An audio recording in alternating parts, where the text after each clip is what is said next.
Good afternoon, everyone. My name's Alec Margolin. I'm a recent graduate from RMIT University. I'm working with Youth Global Empowerment.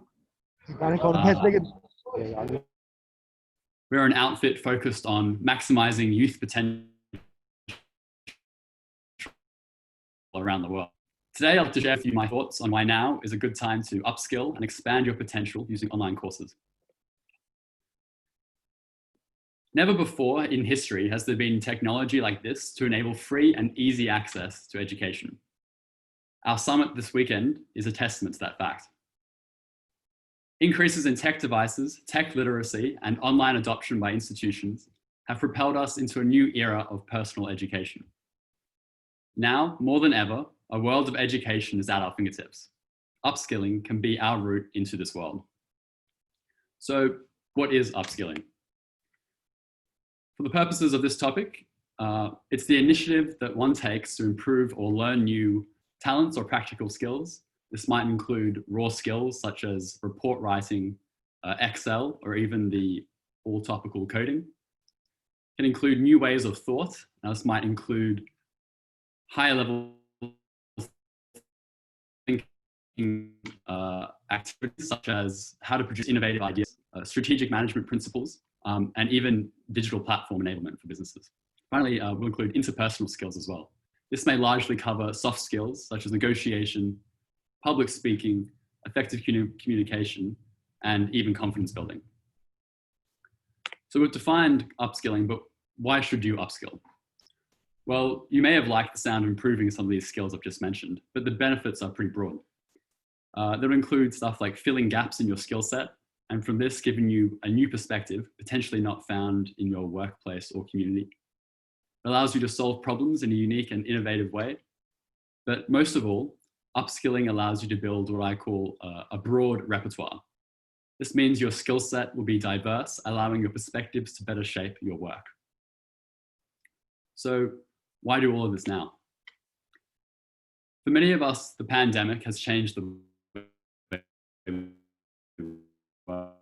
Some of us now have increased autonomy by choosing the hours we work from home. For all of us, we face an uncertain future in the economy.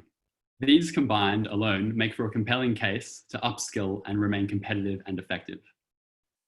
COVID has provided an opportunity for us to reflect on our personal and professional skills alike.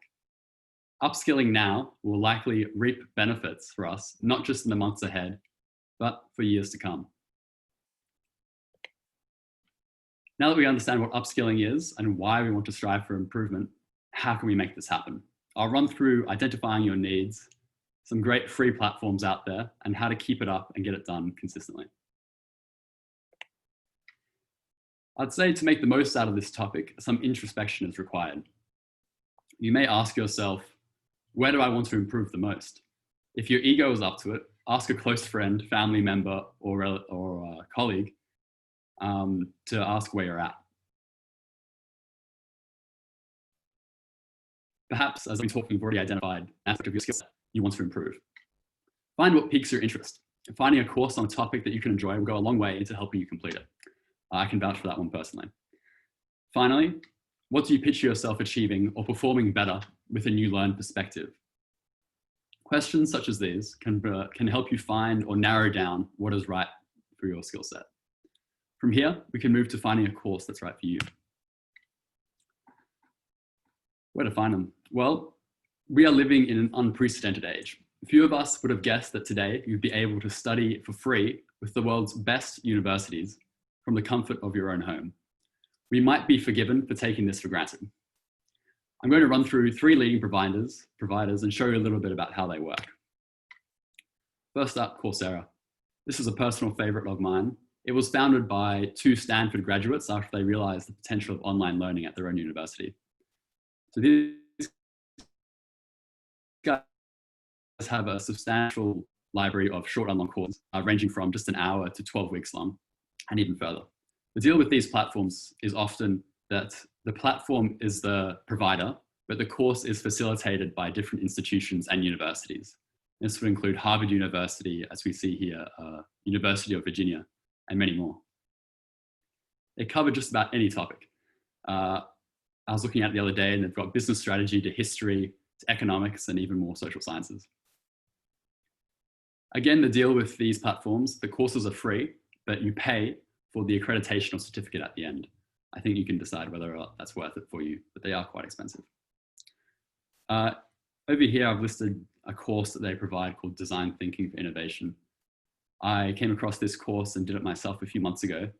And I'd highly recommend it if you're after something, if you're after a new way to look at solving problems with innovation, particularly for customer-focused problems,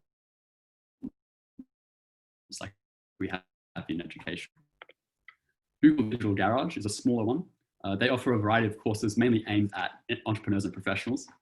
Again, they're offered by Google as well as other universities, but their deal is that often they're a lot shorter than a lot of the other ones you find online. As you can see here, one only goes for 1 hour, so perfect for all time constraints. Finally, this is a rising one. edX is a partnership between MIT and Harvard University. As you know, everyone knows who Harvard University is, and there's heaps of benefits from having a degree or having learned something from these big institutions. As a result, they've already got a smaller library of courses, and once again, you pay for accreditation, and it's a bit more expensive. But moving on. So a lot of the differences between traditional and online courses are already quite apparent. And by traditional, I mean universities, brick and mortar universities.